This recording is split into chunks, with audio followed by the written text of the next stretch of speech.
Spikes are a dictating force in the ADV OU. They're a factor in every single selection you make in the team builder. When building a team, I'd argue it's the biggest choice in deciding whether or not you're going to use spikes. If you choose to make spikes your main source of offensive pressure, think about these more defensive teams that rely on Skarmory to get chip damage to win over the course of a longer game. Then you have to put great care into ensuring that you can fight against teams that look to remove those spikes through rapid spin, and you can deal with teams stacking spike immunities, better known as Superman. This requires careful crafting and choosing the right support options. Combining Pokemon like Gengar, Dugtrio, even Pursuit Tyranitar, choosing the right Skarmory set. Teams can also choose to make spikes more of an added bonus, something nice that allows the game to flow and makes the team far more consistent and less prediction heavy. However, if you don't get spikes up, if they're able to remove it, if they trap your Skarmory with Magneton, it's perfectly fine and you have many alternative ways to apply pressure due to the more freedom you have in choosing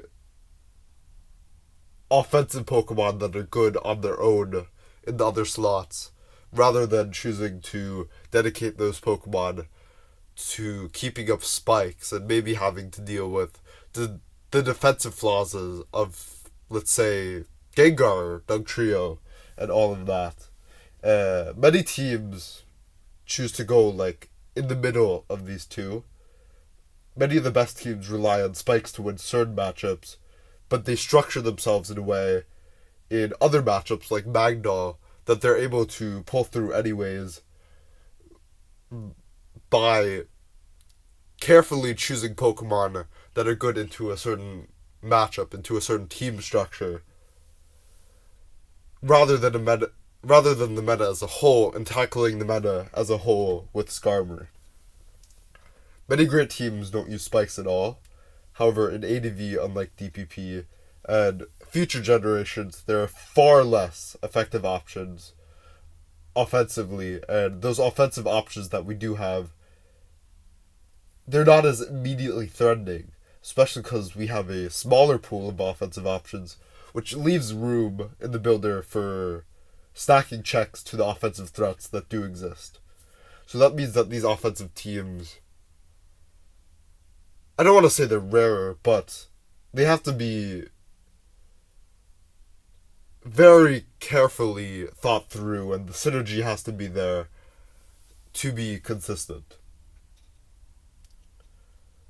In a metagame where spikes are so good and no spiker shines quite as much as Skarmory, Skarmory has such a wonderful steel typing, giving it a nice toxic immunity and a ton of resistances.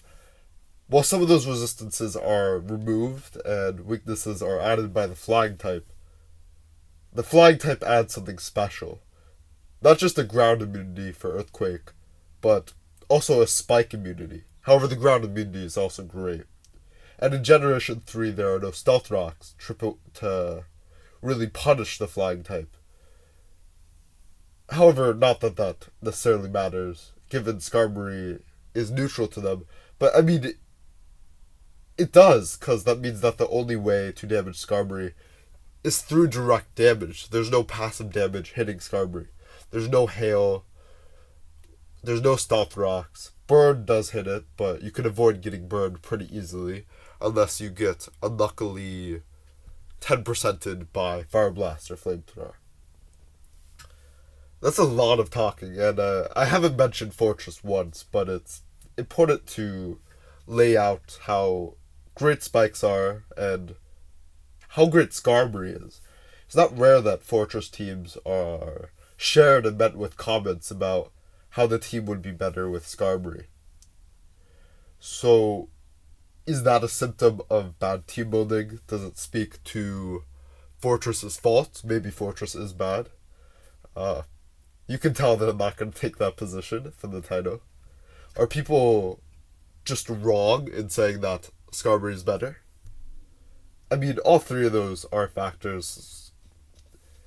Sometimes people do just get it wrong, but Fortress has few advantages over Skarmory, meaning that you really have to build with it correctly and in a specific way. I wouldn't say that there are a limited number of viable Fortress teams. I mean, there are, but it's not a small number. But rather, they all share things in common that allow its advantages to shine, or allow its advantages to let other Pokemon on the team shine. And this specificity required in your building does speak to how flawed Fortress is, given that it needs other Pokemon to support it. Forre's typing is simply worse than Skarmory's, and I mean there is a silver lining, but I'll get into that later. But I do think the bug typing does help Forre in a very big way. But ignoring that for now, Fortress is 4 times weak to fire, which is a big deal. Fire coverage is very common. Pokemon like Tyranitar and Salamence, something a less experienced player may go, shouldn't Fortress be able to spike on this? But Fortress has to run in fear of Flamethrower and Fire Blast. Metagross occasionally runs a mix set with Hidden Power Fire, which chugs Fortress, doing upwards of, I believe, 98.6%. However, I could be wrong with that. It's a big number.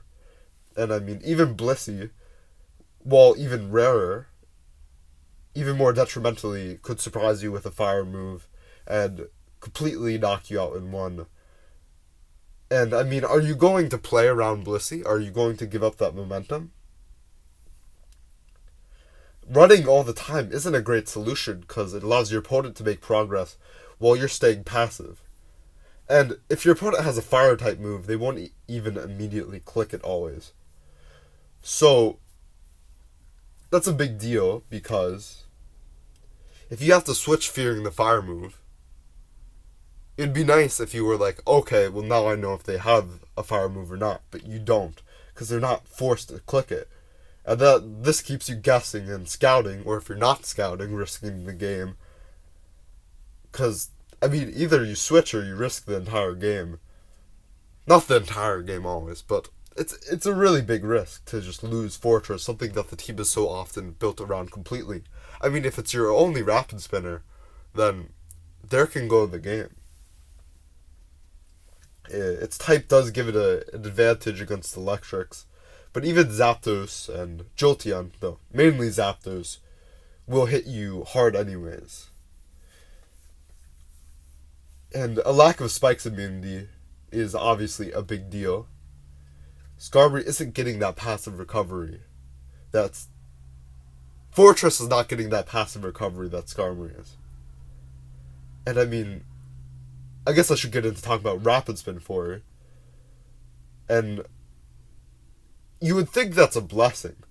And of course it is. Having a move as good as Rapid Spin is always a blessing. And it's one of the big reasons why Fortress is as viable as it is, but it's also one of the reasons that Fortress receives as much hate as it does. While you think that you could just throw on Rapid Spin and deal with spikes, that's not the case, and it's especially not the case with Fortress. There's so many things in its way to Rapid Spinning, even if it's paired with Pursuit Tar. It can't apply enough pressure to Gengar itself, so let's look at what Pursuit Tar provides it against a matchup where you're facing a Gengar and a Skarmory, so they have a spin blocker. Other Pursuiters are valid. Houndoom is far worse than Tyranitar. It's harder to fit, though, and Umbreon struggles in its own ways. It's weaker, it doesn't summon sand, and if you're going to use Umbreon and Tyranitar, you're going to have trouble covering things defensively. And I mean, Umbreon's really just going to struggle at doing the damage to Gengar that you need. With one Pursuit, even if the Gengar lives, usually the Fortress can Hidden Power Bug the Gengar down, but Umbreon is not doing that much damage, especially if sand is not up. And while you can synchronize Will-O-Wisp can miss, and if you reveal either Forretress or Umbreon, it's unlikely they click Will-O-Wisp to begin with. So, let's say Skarmory spikes as you switch in Forretress to match spikes. And let's assume here that it does not have Taunt, to just simplify things. Although if it has Taunt, that is absolutely worse for the Forretress user. If you Rapid Spin as they switch to Gengar, that's not great, it's a wasted turn, but now you can go Tyranitar and Pursuit them, right? But commonly they will switch out as you having a Tyranitar is just so overwhelmingly obvious. And if you double to Tyranitar as they do so, as they go Gengar, because the Gengar will often switch out after it comes in on Forretress. As if you want to keep forward in on Gengar, that's valid. However, then you are completely risking your Forretress. And if you don't stay in as the Gengar switches and you go into Pursuit Tyranitar instead, you're going to be taking 6% after leftovers, forced to switch, and the spikes are going to rack up. So, yeah, and if you double straight to Tyranitar as they go Gengar, that's great. However, Skarmory often, and probably over 50% of the time, clicks spikes again. So if you Rapid Spin as they spike again, it's the best case scenario. But in the end, they can repeatedly click spikes and eventually get a spike down. Or if you keep on clicking Rapid Spin, they can switch out, catch you on that, and bring out something to pressure Forretress and get Skarmory back in again to repeat this sequence later. Commonly, Forretress clicks spikes in this position as it's a nice middle ground. As long as Skarmory is not Taunt, you will get a spike always. If they stay in, you establish a layer of spikes. And if they switch, you also establish a layer of spikes, which is amazing. But best case, you have a layer of spikes, and they have one layer. And worst case, if these plays go down, they have 2 spikes and you have 1. From here, their Gengar will pressure you. It prevents Rapid Spin and threatens to destroy Forretress with the Will-O-Wisp or the less common Fire Punch. Although, if it is Fire Punch, it will often click Will-O-Wisp anyways, which is worth mentioning, as it is a better mid-ground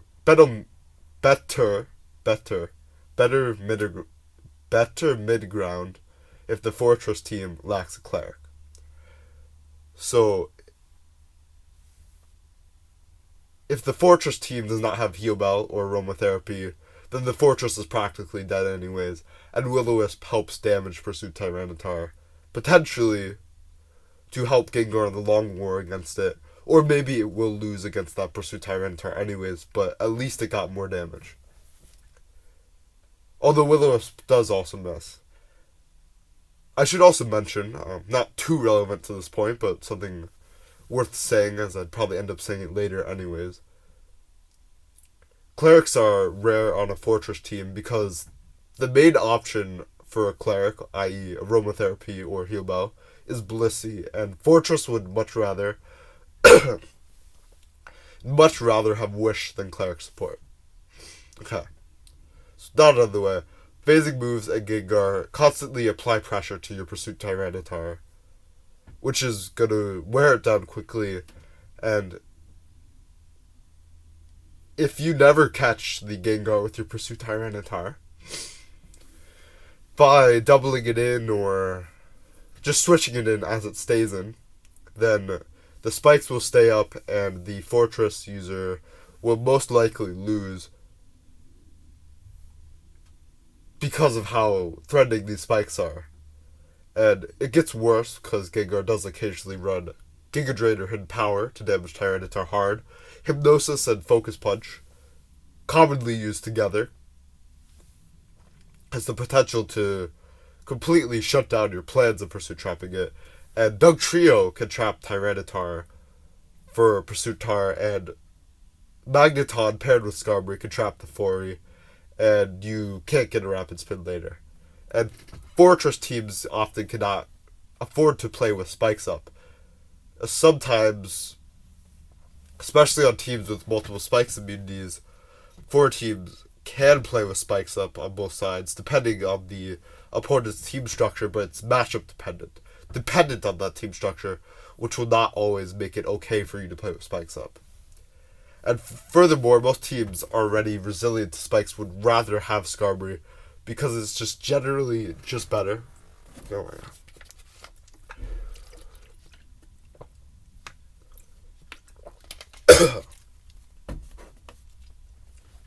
It's generally just better and helps against Spikes by being another Pokemon immune to them anyways.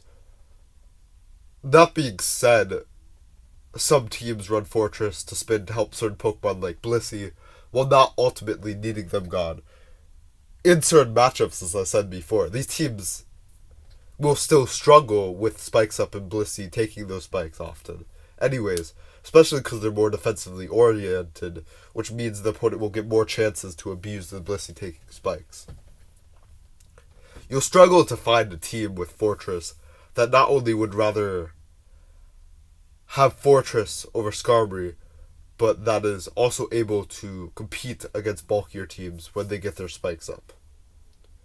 So the lesson here is that relying on Forretress to Rapid Spin is inconsistent at best. And I'm really nailing on Forretress, in fact. How at this rate I should consider naming the video blah blah blah. Forretress is terrible and whatnot, but and the people who hate it is right, but I will get to praising Forretress now that I believe I've covered everything I want to.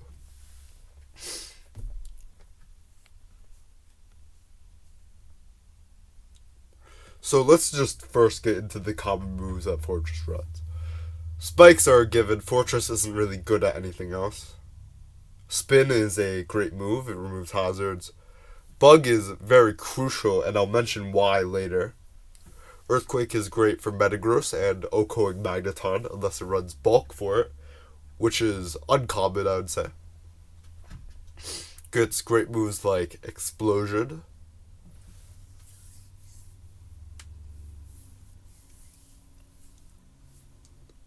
Other options it can run are Hidden Power Steel, helps you against rock types if you're weak to those. Potentially you can run physically defensive. However, it's not the best, as it means you're giving up Hidden Power Bug. I will really get into Hidden Power Bug in detail. It has Zap Cannon, which is amazing. It can paralyze Gengar, paralyze Skarmory. Having a move with a 50% chance to paralyze something, I mean, even the chip against Gengar is also great. It's wonderful for what Forretress tries to do. It also runs Counter, which can counter Metagross Hidden Power Fire, can counter Metagross in general, can counter Magneton Hidden Power Fire, assuming it lives, which is a roll, which is great for it. Can counter Rock Slides, similarly to HP Steel. HP Fire could fight other Forretress, and on the topic of Hidden Power Ghost can damage Gengar the hardest. However, you're better off going with Zap Cannon. Protect has been toyed with, it's not the best, as you really do need your more valuable move slots, which are Spike, Spin, Bug, EQ, Explosion, Zap Cannon, and Counter. You should generally be sticking to those. So yeah, Protect and Rest do have their place. Toxic can be thrown on there. If you're going to run Protect, I would almost certainly run Toxic. However, justifying that over Skarmory gets troublesome.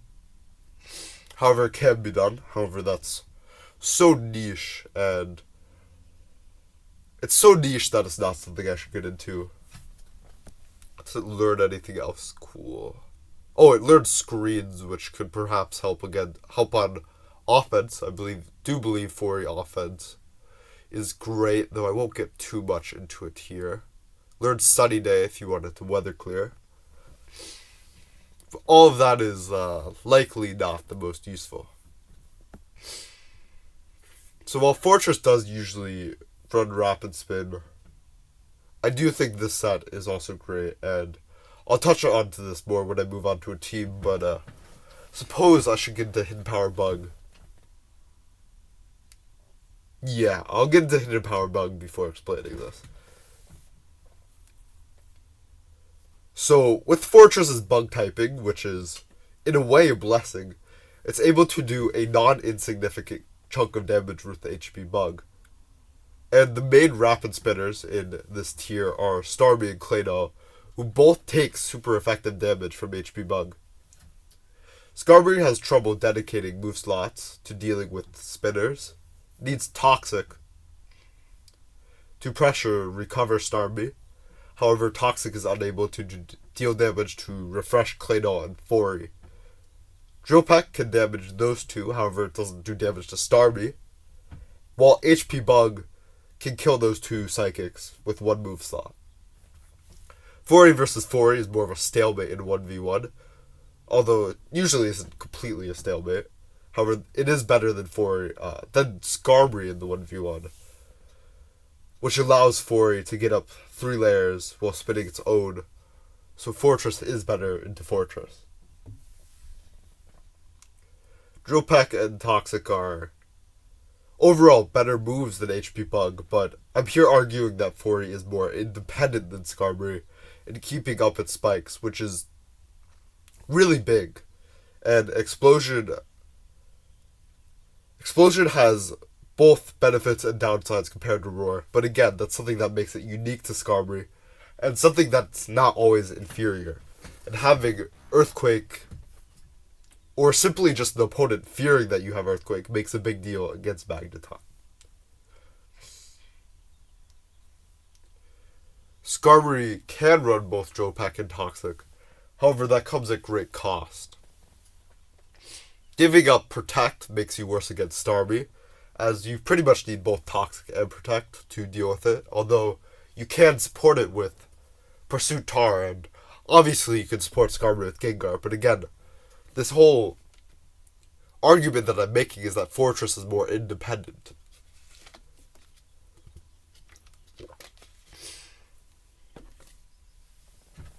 And so yeah, and if you run Protect, then you don't have Explosion or whatnot.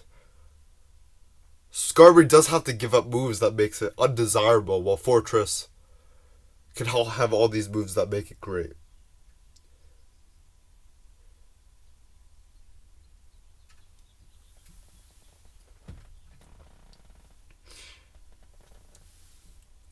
And before I get into specific teams, I do want to demonstrate less abstractly that Forretress does not need to be the rapid spinner. While a hot take, and not something I'm confident I agree with, I will be maybe the first person ever to say that Rapid Spin is not even a top 4 move on Forretress. Removing Rapid Spin and supporting Forretress with another Rapid Spinner removes all inconsistent predictions associated with the mod. And while running Rapid Spin, while not running Rapid Spin removes one of the biggest positive distinctions it has from Forretress to separate itself from Skarmory, it also allows it to lean more into its role as an independent spiker. It allows it to run all of HP Bug, EQ, and Explosion while freeing itself of the responsibility of spinning. However, I will say that you can elect to go with... You could elect to not support Forry's spin with Pursuit Tyranitar and still run it as an option for certain games and game states if you run another spinner with it. So this set allows it to fulfill all of its roles as an independent spiker with Hidden Power Bug, while keeping Explosion, similar to Skarmory's Roar with some ups and downs, while having Earthquake, which deals with Magneton. To an extent, at least. So, Hidden Power Bug, as I've said a ton, is... It simply gives you so much. So much to fight off Claydol and Starmie that Skarmory does not have without giving something up. Without running multiple move slots to make its spikes consistent by itself. And it will never have as much consistency due to lacking Earthquake. Forretress has so many unique ways to really set itself apart, and going into teams is probably the best way to examine this. So here, enter Forretress without Pursuit support. This team has many strengths that you can't find in a standard team. It's defensively sound against rocks. It has Swampert and Claydol. It's fine against Metagross. It has Swampert and Zapdos and Forretress. Against Calm Minders, against special offense, it can deal with that. It has a Blissey, an Aerodactyl, and a Zapdos. You could also run Salamence to make the team even better against, or not even better, better to begin with against fighting types, while keeping something that's great against special offense. Well, I mean, you even have Intimidate to help against Snorlax and keep something going for you against DD-Tar.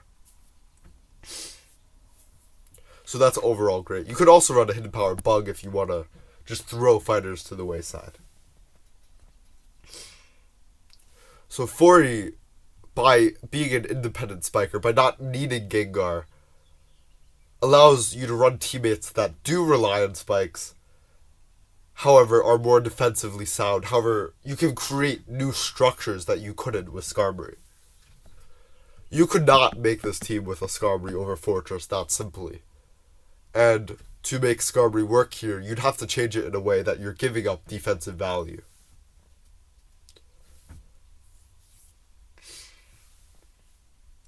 I'd also like to mention again, you could run Rapid Spin over Explosion or Zap Cannon here.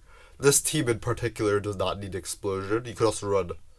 If you run Zap Cannon, I think you could consider running Shadow Ball and Claydol. However, I probably still would stick to Psychic, as it's better against Gengar, because you're not as worried about getting burned. However, it thuds into Misdreavus. However, you do have 3 Spike Immunes as well. Blissey can heal itself. Swampert can be healed through Wish. Forretress can Boom, be healed through Wish, to allow it to get all of its spikes up. However, Superman could still be a nuisance. Granted, it's not that bad, because it's going to struggle to break through you. And over time, you can pressure with Era. This is something that Skarmory could not do. Here's a more standard Forretress team. A team that would lead many people with distaste for Forretress in their mouth like they do have. This team is going to rely on Pursuit Mind Games heavily to get off that Rapid Spin to support Dugtrio and Swampert and Blissey. And support Forretress itself to get up its own spikes.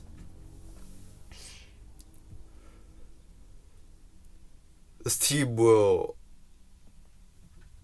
is not necessarily bad into many matchups, but it's inconsistent into many, which is something many players like to avoid, rightfully so.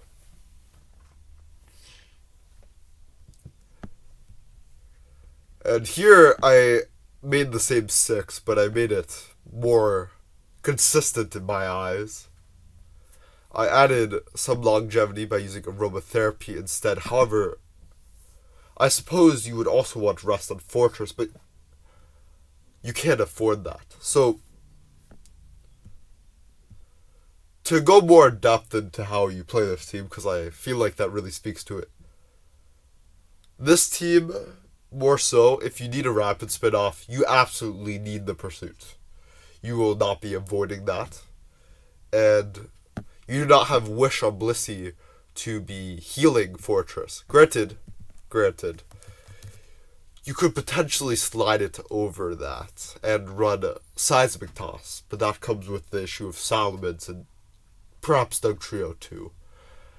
However, and kind of Gengar, and yeah. But actually, let me edit this a bit and say you could go with Pursuit on Doug Trio, which is also an option, so maybe the Gengar doesn't die, but eventually you can double Doug Trio and Pursuit that to finish it off, which is seen occasionally. It's not the best, it's not the most consistent, they may predict that, and you may lose your Doug Trio because of it. However, in the end, it's another option.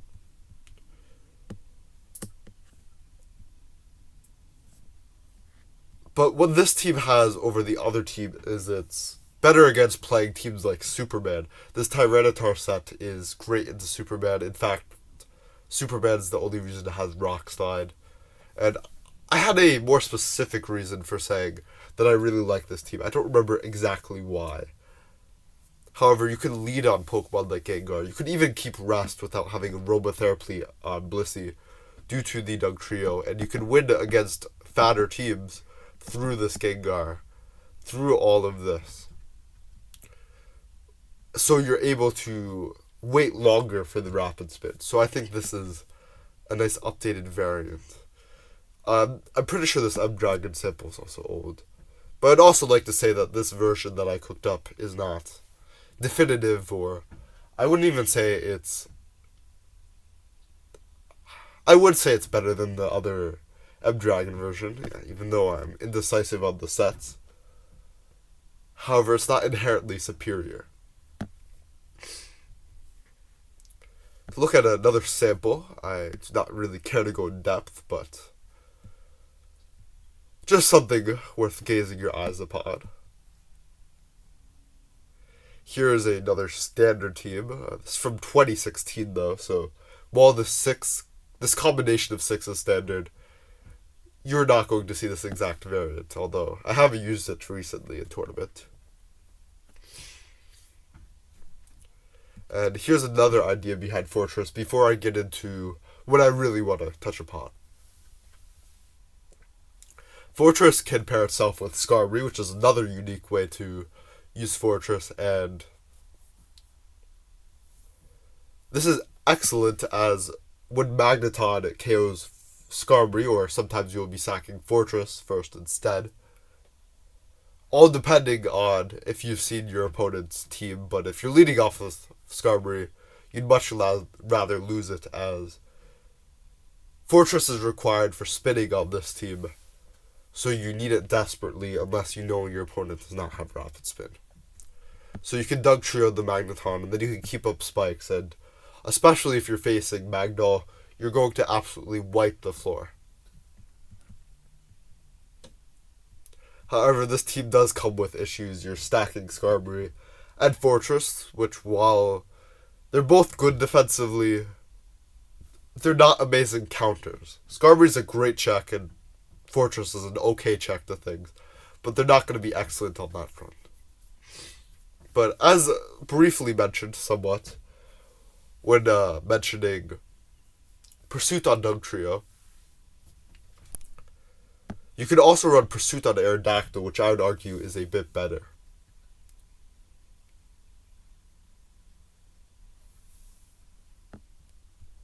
After getting damage on Gengar, you can Pursuit it with Aerodactyl, which is absolutely wonderful. Meaning that your Tyranitar does not need to do the whole load. It only needs to bring it to about 30%, let's say, or maybe even less, for your Aerodactyl to pick it off, or pick it off with Sand, pick it off with HP Bug. And in the end, your Tyranitar does not need to fully weaken it. Forretress is a rapid spinner on this team. That's how it gets its justification over Skarmory. And that's really nice, having spikes and rapid spin in one move. I know I talked about how not great of a rapid spinner and all these predictions are not great for you, but with Aerodactyl, it's extra great, or not great, but it's extra doable, and truly being able to fit your spiker and your spinner in one slot opens the team up significantly. Wish Bliss, and I mean even Aerodactyl to an extent, you're going to see on all these teams. Wish Bliss especially, because Blissey provides Wish support and a great special wall, and Forretress really needs the Wish support. Unless you run Rest with the Robotherapy, but part of why you're choosing it over Skarmory is its other moves. And I don't want to dive too much into the specifics of the team, as this video is not to show off any specific team, but rather to show off what Forre can do and to give examples of how I would justify using Skarmory, how I would justify using Forretress, how I would justify it over Skarmory, as that's the point of the video. Suicune and Yama is really cool being able to fit here. Sleep Talk is a great option for Breloom, as this team is very fighting weak and you can punish it that way. And here's another version with Curspert instead. I really like this set. It's great against Snorlax. It's just great offensively. It can deal with Sea of Bliss. It can do what Off-Pert could normally do defensively. It's just overall a wonderful set.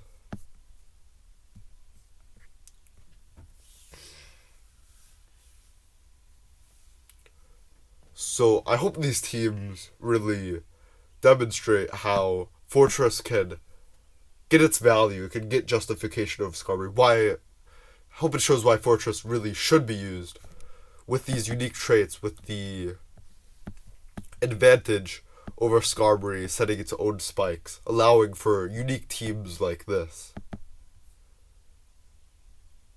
And how, when paired with Aerodactyl, Pursuit to Aerodactyl, you could really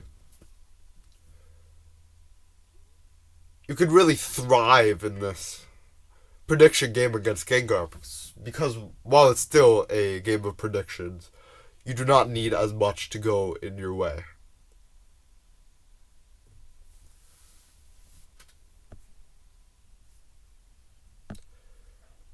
And mixing up teams like this allows you to go with more unique blends, more unique structures that will match up well into certain players. I mean, I feel like something like this would be exceptionally good against Altina, for example, given their usage. However, with Skarmory, you couldn't bring something like this, and a Skarmory team, as I said numerous times, is often going to get counter-teamed. They're often going to look for ways to deal with the remaining defensive Pokemon. They're going to be able to deal with your Milotic, Blissey, Claydol, Dugtrio structure. Well, something like this, they're not going to prep for him, because I couldn't fathom something like this with Spikes. And while them building a consistent team that covers the metagame as a whole may give them a playable matchup, hell, it will usually give them a playable matchup, because in ADV, there will usually be playable matchups. However, this team also, like those teams, like Skarmory teams, is going to get a bunch of playable matchups. Well, it's also going to get a lot more matchups where it thrives, because it's built specifically with the aim to thrive in matchups against more offensive teams, while not fishing against defensive teams that have longevity, that can withstand these threats for a bit, because of Forretress. Because you're not going to have to allocate these other slots to Pokemon like Gengar, Dugtrio, and Tyranitar. Because you have the freedom to have all these Pokemon, because Forretress is able to protect its own spikes.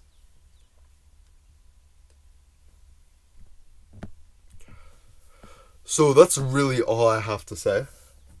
Hope this is a good view into why Forretress should be used, the strengths, the ways I personally would approach building a Forretress team, and also, I suppose, also into its flaws, as I spent a good amount of time ripping on Forretress, or not ripping on it, but pointing out its flaws